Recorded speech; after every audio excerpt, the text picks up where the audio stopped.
Well, if you talk of the rationale and opportunity, as has been said very clearly this morning and yesterday, Hoi An is being preserved not because UNESCO wants it preserved, not because tourists want it preserved, because you want it preserved.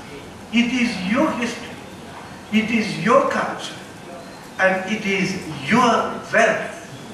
If you find oil somewhere in Vietnam today, as you have done in the last few decades, you will not bat an eyelid to invest enormous amounts of money to extract that wealth and benefit the people of your country and develop it. Hoi An is gold, is a gold mine, waiting to be tapped for the benefit of the people of this country. And you are already taking so many steps in that direction.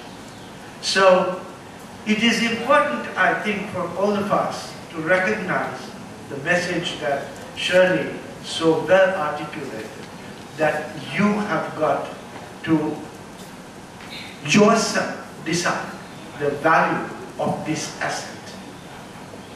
You are history, you are part of the non-Sino Silk Route, you provide the nation and the world with an opportunity to peep into history of the world through Hoi An.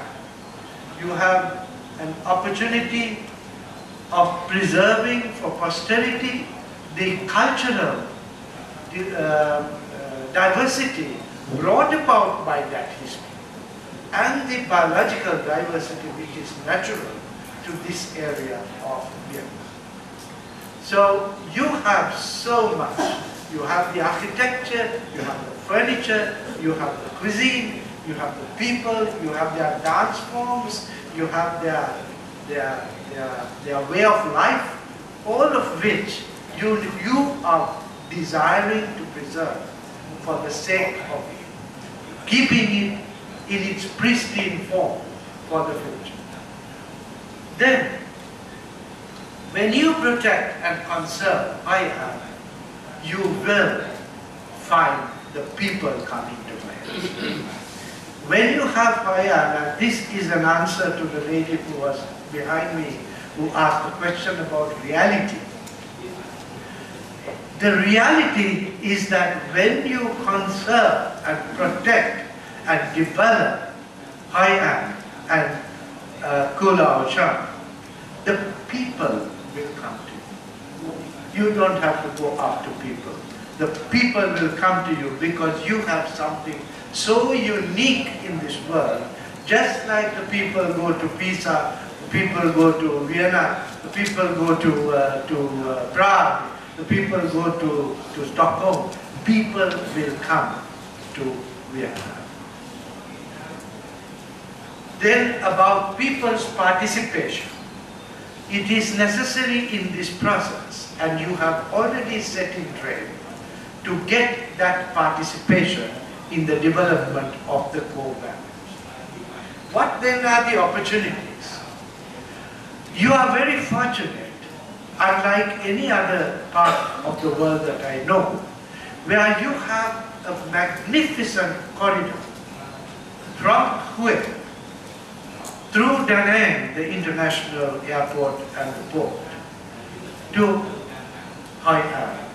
You have a magnificent corridor where you are already supported by governmental policies and the support of the institutions of government and the people, already saving the capital, the former capital Hue, and its magnificent history. You are developing Da Nang as a major port and entry point into Vietnam in the central part of Vietnam. You are developing a huge corridor for tourism between Da Nang and Hoi An, where, as I drove down, you have practically every great multinational hotel chain either already there or being built. From Hilton to Oberoi to Sheraton to Intercontinental, and all of this investment is being made because you know that you are going to receive the people to occupy those hotels. And then you have at the bottom of this corridor just 2 square kilometers of highway.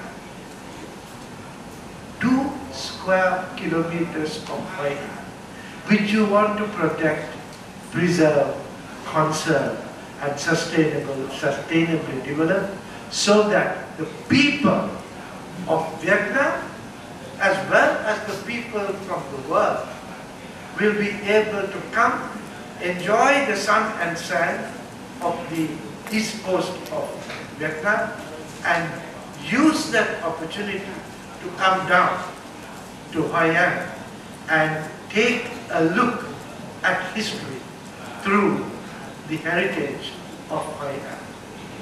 So you are adding value to a huge development program that just does not only focus on Hoi An, but takes in its track the whole of the central eastern coast of Vietnam. So it will be useful to bear in mind this spatial, this space-related dimension of the development process. When you look at the needs and opportunities for developing Hoi An, you can make Hoi An a center of excellence, because Hoi An is not alone in the Silk Route. You have a whole string of pearls, as one would say, from the east to the west, which comprise the landing points of sail ships in history, from carrying goods from east to west, from Marco Polo's Italy to China, and from China back to Europe. And this was one of the many points of call of these vessels. So you have an opportunity to link up with similar ports of call of history and have a network of Hoi Ans, or as they call in Europe, Gamblas towns, old towns, which are linked by a common passage of vessels throughout the last millennia. Also, it is important when you look at the opportunities to realize that you are building on what you have already done about Hoi An. You are doing so with the backing, the political backing of the People's Committee in Hoi An. You are doing so with the backing of the central government in Hanoi. You are doing this with the support of the people. So you're not alone. You are on a path already for the development of Hoi An within the broader context of the sustainable development of Vietnam.